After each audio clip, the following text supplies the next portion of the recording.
masalah adik saya itu selalu membandingkannya ke saya. Jadi saya tuh masih bingung bagaimana. Jadi kira-kira menurut ibu gimana? Jadi ibaratnya Dava nih ada tuntutan adil dari bapak gitu ya. Ya Dava juga merasa terbebani, apalagi ibaratnya Dava ini kan sekolah juga gitu kan, jadi pikirannya tuh jadi bercabang, jadi banyak banget gitu ya. Nah, Dava kalau boleh tahu anak keberapa? Berapa saudara? Anak pertama dari 4 saudara. Nah, jadi anak pertama laki-laki lagi dari 4 bersaudara, jadi pressure atau tekanannya itu lumayan gitu kan. Terus selamat pagi sebelumnya, terima kasih buat kamu sudah berkenan untuk bertemu sama saya hari ini mau melakukan konseling individual. Jadi sebelumnya saya perkenalkan dulu, nama saya Sunarti, jurusan konseling. Jadi hari ini saya akan menjadi konselor kamu atau kita kenal dengan guru BK. Saya akan melakukan konseling sama kamu. Dan sebelum itu, sebelum saya jelaskan lebih detail mengenai kegiatan kita hari ini, saya mau kamu perkenalkan diri kamu dulu. Setelah itu saya akan menjelaskan sedikit gambaran aktivitas apa atau kegiatan apa yang kita lakukan saat ini. Perkenalkan, nama saya Dava Dakwan, saya dari kelas 11 Pengelasan. Kelas 11 kelas. Iya. Masih Dava.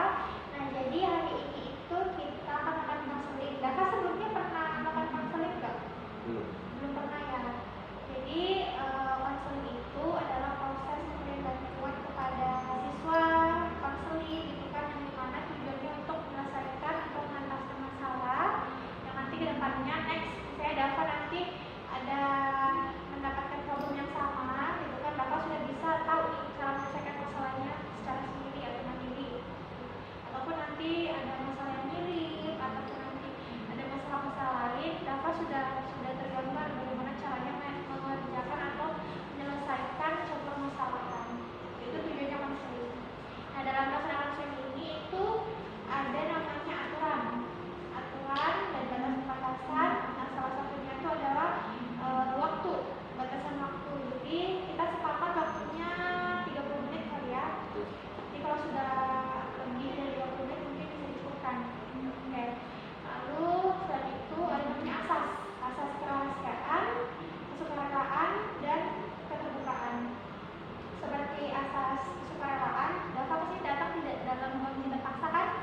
Nah, terus asas kerahasiaan, jadi nanti apapun informasi yang Dava sampaikan sama ibu itu menjadi tanggung jawab ibu dan cukup antara kita berdua saja gitu yang tahu untuk informasi tersebut.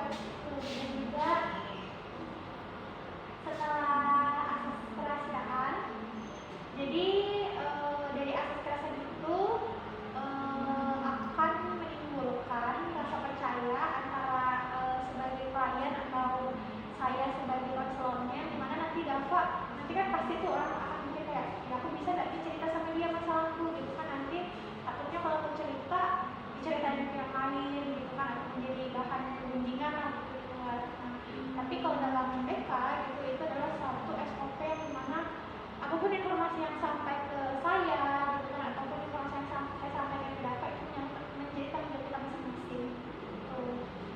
Jadi jangan takut dan jangan risau nanti masalah yang disampaikan itu akan menjadi tanggung jawab kita. Setelah itu yang terakhir adalah asas keterbukaan. Jadi jangan sampai kayak Dava informasi yang Dava ada permasalahan gitu kan, terus saya minta Dava untuk cerita, Dava ini berusaha untuk menutupi. Nah, padahal sebenarnya tujuan awalnya kita menyelesaikan nih masalahnya. Otomatis kan kalau ada yang ditutupi, ada jalan yang ibaratnya itu sebagai pemecah masalah, tapi karena ada tertutupi tidak bisa ditemukan pemecah masalah tersebut. Jadi makanya harus terbuka, terus kita juga rahasia gitu kan, akan disampaikan di masing-masing dan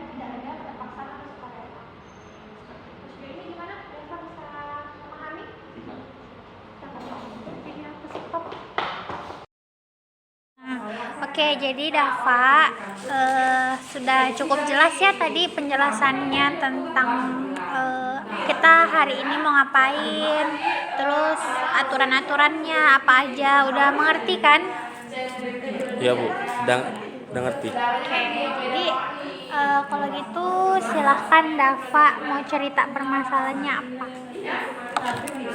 Saya kan Bu anak pertama, Ya. jadi kalau ada masalah tuh saya selalu dibebankan gitu nah, lebih ke situ. Terus emangnya apa aja sih yang kamu ngerasa menjadi suatu beban atau tuntutan, apa yang kamu jadi ngerasa itu tuh beban buat kamu? Contohnya tuh gimana? Harus kasih contoh yang baik buat adik-adik. Kan saya anak pertama, jadi susah gitu nah. Terus apa yang contoh real faktanya yang kamu disuruh kasih contoh ke adik-adik itu apa? Misalnya kan kamu kan cowok nih, misal harus dikasih contoh ke mereka, misalnya nggak boleh ngerokok kah, atau misalnya harus harus pulang jam segini kayak gini, bla bla, ada aturan gitu kan. Padahal kamu kan usianya masih muda lah, masih pengen jalan-jalan, belum terkekang gitu. Jadi kayak apa contohnya yang bikin kamu merasa nggak bebas dan itu menjadi beban buat kamu? Nah itu Bu, nggak boleh kalau jalan tuh nggak boleh pulang terlalu malam. Paling lama tuh harus jam 9 sudah di rumah. Padahal kalau dipikir kan, maksudnya kamu tuh masih muda gitu kan, masih zaman-zamannya untuk bergaul, untuk bisa explore, berteman gitu kan. Iya. Jadi kamu ngerasa tambah terkekang, dan kebebasan yang harusnya bisa kamu dapatkan nggak kamu dapatkan karena tuntutan tersebut. Emang biasanya yang ngelarang itu siapa? Dari mama atau dari bapak? Dari bapak. Dari bapak. Kamu hubungannya sama bapak atau sama mama gimana?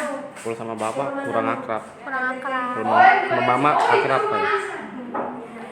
Bapak posisinya stay di rumah atau kamu tetap stay atau tinggal di rumah lain atau gimana? Kalau saya tinggal di rumah nenek sama om sama tante. Jadi Davanya nggak tinggal serumah satu atap sama bapak sama mamanya berarti? Kan sudah pisah. Jadi saya ikut nenek. Jadi makanya lah komunikasi sama hubungannya Dava sama bapak yang agak ada space lah gitu ya. Dari kecil, Waalaikumsalam. Dari kecil atau dari usia berapa? Dari kecil sudah SD? undak. Iya, dari SD sudah undak sama bapak. Oh, pantes. Jadi kalau dipikir-pikir ya, maksudnya kan kayak Dava kan egonya tuh masih tinggi gitu kan, mau kayak quality time-nya kan kurang, terus ditambah lagi sudah nggak tumbuh sama-sama, banyak tuntutan gitu ya. Iya. Apa sih yang Dava rasain sekarang? Kayak malas ibu karena ada masalah selalu saya yang kena. Ini kayak nggak bebas lah. Nah kalau misalnya Dava sudah mulai kayak jenuh, mumet gitu kan, banyak tuntutan, apalagi banyak anak sekolah kan, banyak banyak tugas gitu kan. Nah biasanya Dava ngapain? Ya? Dava ngapain untuk melepas mumetnya Dava? Kadang cuma keluar rumah main sama teman sebentar baru pulang lagi. Dava suka cerita-cerita nggak sama teman atau ke nenek, ke mama? Nggak pernah kalau ada masalah. Dava pendam sendiri aja. Iya. Terus Dava, momennya Dava sampai kayak akhirnya, maksudnya kayak jadi relax lagi, jadi santai lagi, itu apa? Pas sudah Karena ketemu orang-orang banyak kah atau gimana, atau pokoknya bisa apa? pas sendiri.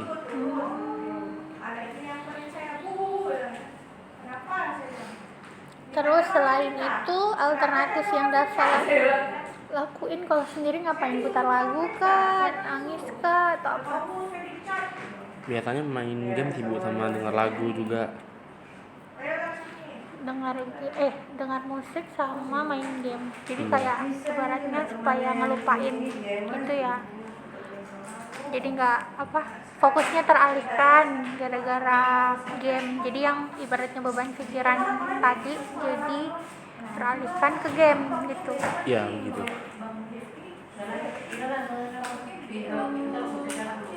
Terus kalau Dava kan udah cukup terbuka di pikirannya. Apa sih yang maksudnya Dava pengen ungkapin kalau misalnya seandainya Dava bisa ketemu sama Bapak gitu kan, bisa ngomong secara gentle kayak men yang sudah cukup dewasa, Dava pengen ngomong apa? Nggak ada. Gak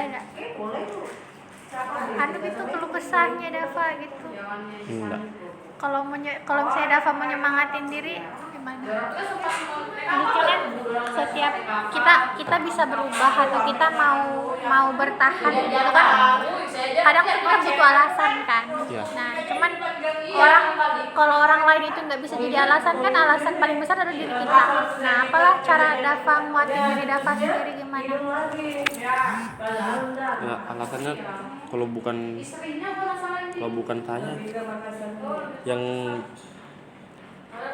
yang beradaptasi, nggak mungkin lah dibantu orang lain. Jadi berarti Dava udah tahu gimana kedepannya, berarti Dava udah bisa ibaratnya bisa manage dirinya sendiri gitu. Iya. Pernah kepikiran gak sih buat nyoba-nyoba bunuh diri atau nyoba drugs gitu? Enggak pernah. Nggak pernah.